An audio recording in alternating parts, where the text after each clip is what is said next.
Hey, look, it's my channel. Right, so I'd like to edit my video now.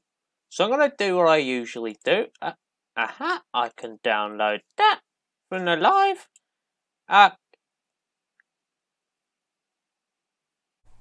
Hello there, everyone. Before realizing that this isn't the edited live stream, that is actually done.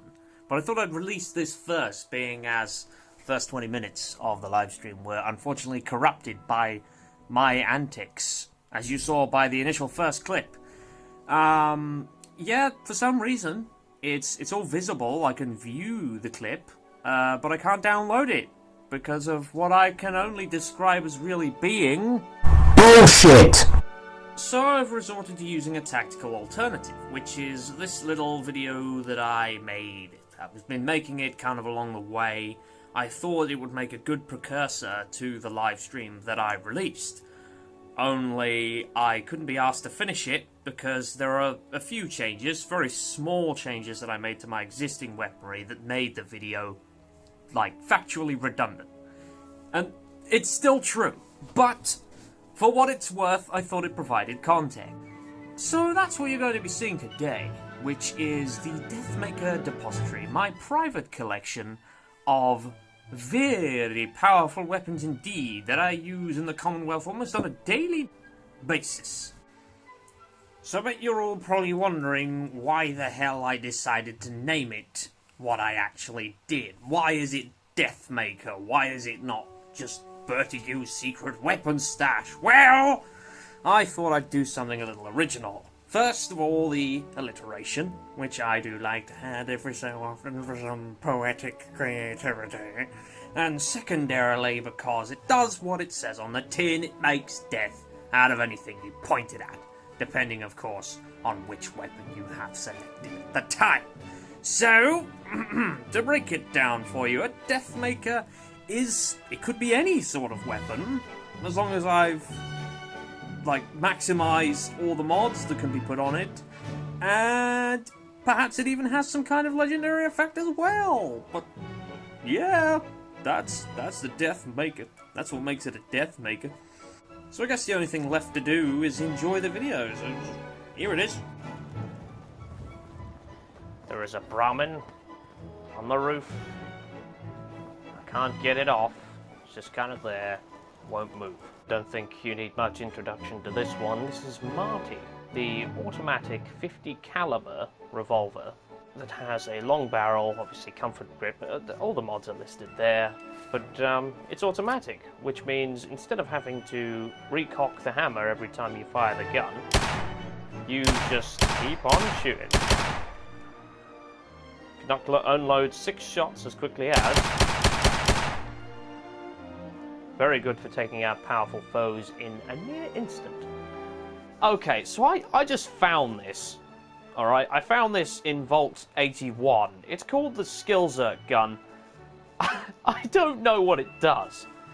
It takes railway spikes, it has 100 damage, but I still have yet to find out what this gun actually does. I'm pretty sure it does actually just shoot railway spikes that are non-retrievable, but the fact that I found this, it was just a bemusing little incident.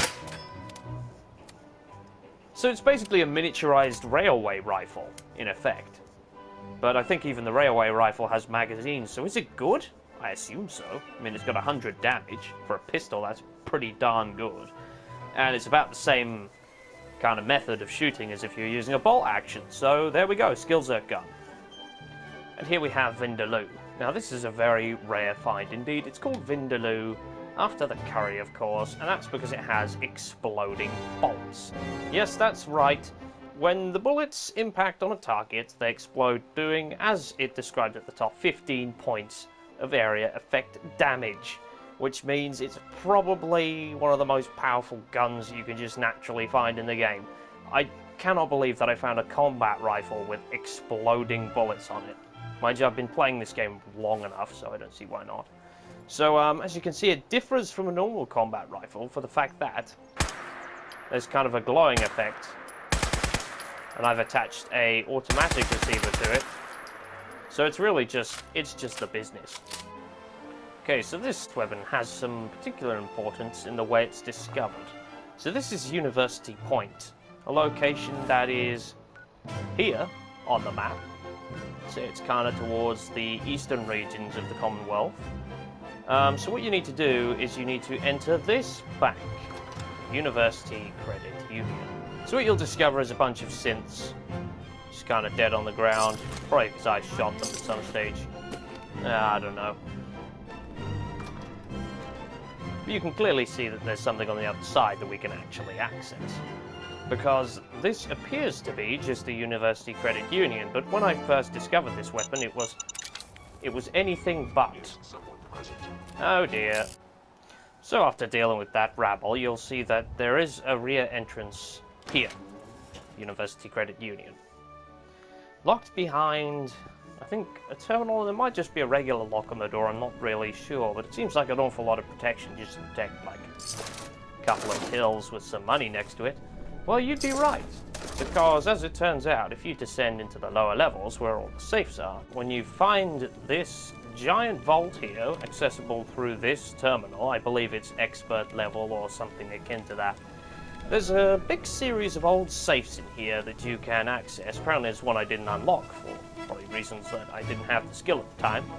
But this one catches my eye because after unlocking it, it did not present an inventory such as a conventional safe would, but instead a button which reveals this hidden concrete wall door down into a secret laboratory with this on the table. Prototype, limitless potential, whatever the hell it's called.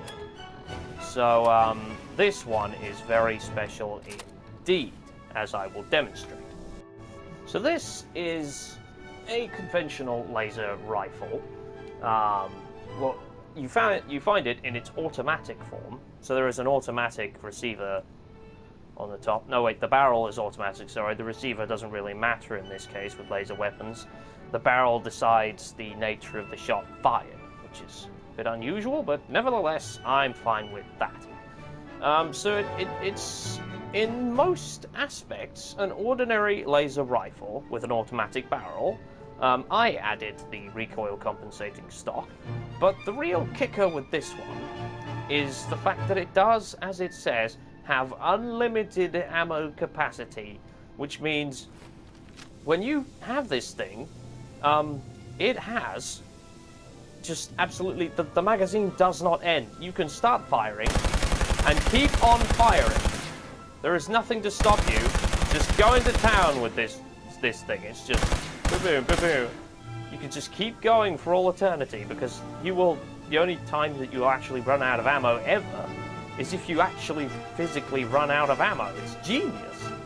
Okay, so next up is Party Trick. It is literally just a legendary scattergun that I made. It took a while to put these pieces together, I'm not going to lie, but yes, ultimately, it's just a plasma scattergun. And if you wonder why it's called Party Trick, I mean, what else isn't a good party trick than reducing your friends and enemies to goo, eh? Effective at close range, terrible at long range, as I've discovered. Do not make long-range weapons with a plasma rifle, it is useless. No, instead, make long-ranged weapons with one of these. I've decided to name it Divine Intervention because this is a sniper rifle that will kill virtually anything because it has 192 damage and takes .308 rounds. Why does it do that? Why is it so broken, you might ask? Well, the answer is modding, as usual.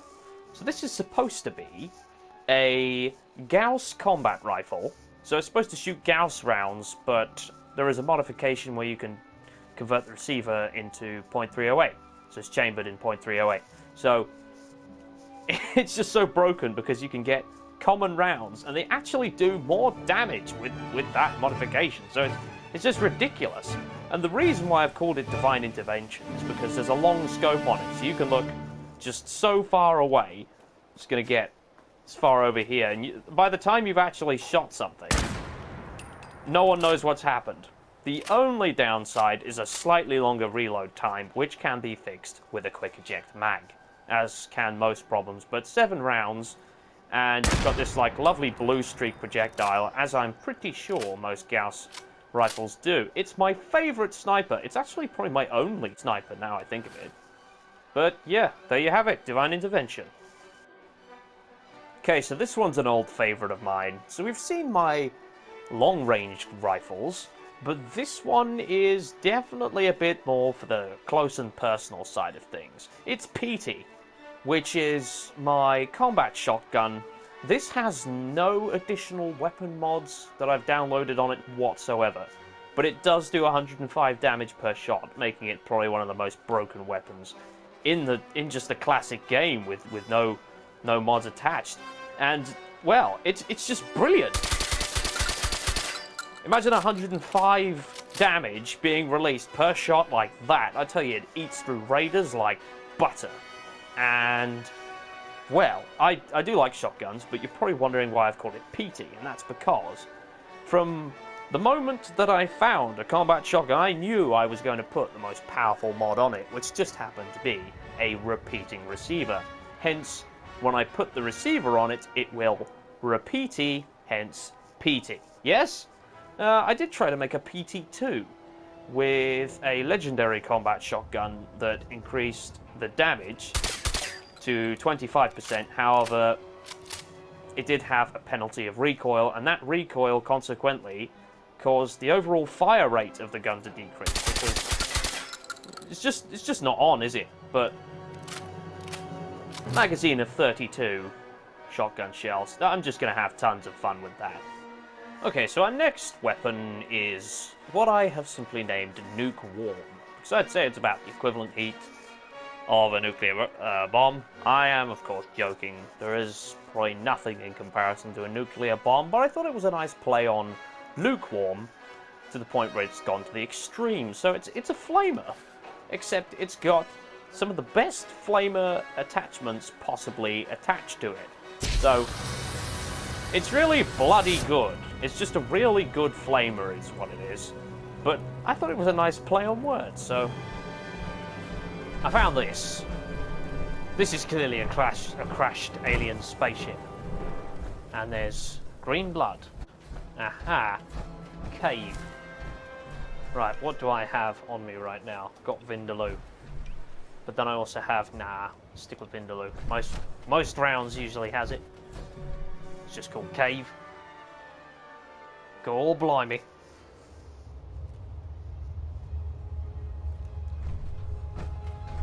Alright. Oh, what the hell? Jesus Christ, it didn't last long.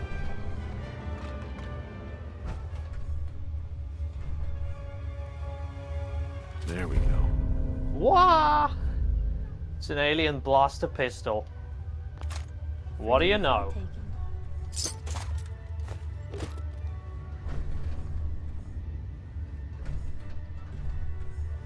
He's using this to try and signal for help. Shall I leave it on?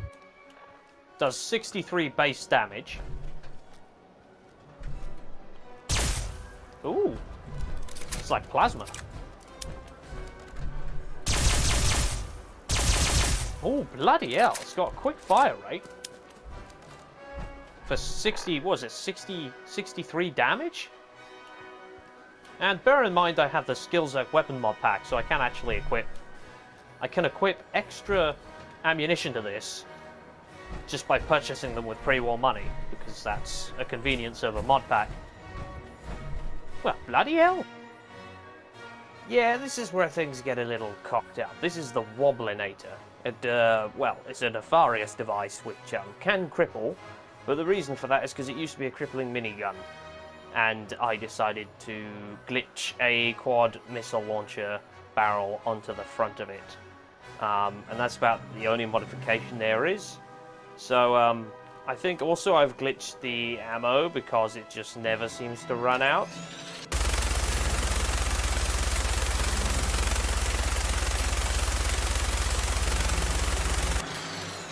This is the damn thing in action. It's just absolutely diabolically this is a cursed weapon, that's what it is. It's a cursed weapon. Alright then, I don't so much have a shooting range or a melee combat target, so I'm just going to use this power armor shell here. Hopefully that'll do. I mean, I just need something to strike heavily with a melee weapon. So we're going to start off with the 2076 World Series Bat.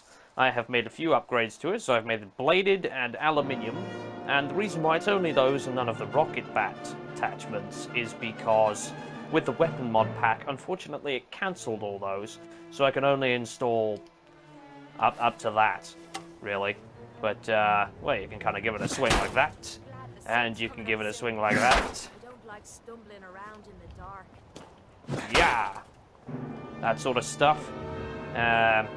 And because it's a World Champions bat, it has a small chance to send enemies flying, like I did in that one video, which I'm sure I'll put a little thing in. Oh, this guy's got some... Oh, there he goes! Alright, so this next weapon is called a Badish. I don't know what it is, but it appears to be a machete blade, serrated machete blade, might I add, mounted on the end of... It seems to be an axe handle, perhaps? So it's some kind of spear, I guess, like a sword spear. The damage says fast, but I've used it, and the damage is definitely not fast. But it does, like, how much did that say? 160 damage per strike, so it's pretty good, all things considered. Quite a quick rate of swing, actually. Yeah, it's fast. Sod it, why not? Considering the rest of them. Right, now possibly one of my favourites is Grognak's axe. So this is the axe of Grognak the Barbarian, the comic book character. It's a unique design, for starters. And for seconds, it staggers enemies more, inflicts more bleed damage, and it's just a cool weapon to have. Very much a collector's item, especially if you have the Grognak costume, which I do. So that's awesome. So that's Grognak's axe. Okay, so now we have an instigating Shish Kebab. So this is a legendary weapon. If you remember, I did have a weapon in one of my previous episodes that I used when I was following the Freedom Trail, and it was a Shish Kebab. This is a Shish Kebab, but it is also a legendary version. I didn't realize that the original Shish Kebab wasn't legendary. I assumed it was a unique item. But in this case, it's not. It's actually, this is a legendary Shish Kebab. I've made an extra Flame Jets mod, and this one doubles the damage to the target when they are at full health. So, it kind of looks like this. It's a flaming sword, quite literally. Very fun to use. I mean, A, for the visual effects, because it glows in the dark against whatever objects that it's next to. And makes a lovely sound when you swing it through the air, sparks flying everywhere. Energy damage and physical damage. It's one of my favourite weapons for aesthetics. But, unfortunately, if you look at the damage output, only 29 and 41 energy. So it's not the best, but it's a good one. Right, so this is a bit of a strange weapon. It does 25 points of bleed damage, and it does 33 base damage, but the real attraction factor here is not that it's a combat knife with a stealth edge. It's that it's the name of it that matters. It's Pikmin's blade.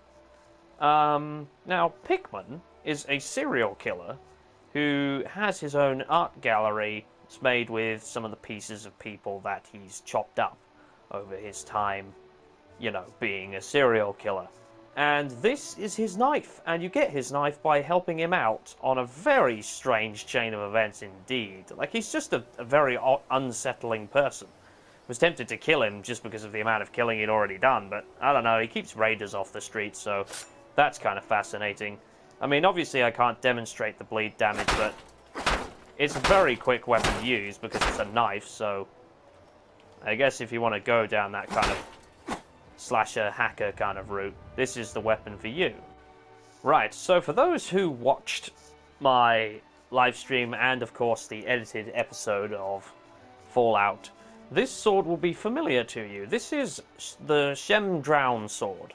So Shem Drown, I'm not entirely sure who he was, But on the roof of Fanwell Hall, I found the Gilded Grasshopper, which contained a riddle which led to Shemdrown's grave. Now, Shemdrown, I think, was just a revolutionary type character who had a very special sword that does radiation damage. Only with a stun pack, it now does stun damage as well, making the hit damage per strike something akin to about 80, 81, I think that is. If my maths is correct. Why didn't I do the maths? Because I don't really prepare for these things as much. But radiation damage on top of those others is a very nice little addition, because it's one less thing that people can be resistant to. There's more of a chance of it actually landing a killing blow.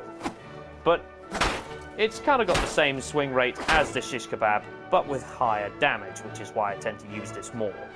I'm pretty sure this is part of the mod pack, because there's no way of crafting this, and there's certainly no way of modding this. So it's another axe handle creation by the weapon modder, Mr. Skillzerk himself. Axe handle with some kind of weird freaking spiky blob on the end, and it's called a spiked maul because it obviously mauls. 201 damage per swing, and it's just huge. Like, you see someone coming at you with one of these, you would not dare stand in their way, because that is going to deal some serious damage. It's huge, it's heavy, and it's lethal. So, perfect melee weapon. So I guess that's all from me today. If this is up, then my edited live stream is sure to be up very, very soon. And then following that will probably be the edited Skyrim live stream from Rimming of the Skies, which I did freaking, I don't know, it must have been a couple of weeks ago. Stay tuned for more bullshit. Have fun, guys.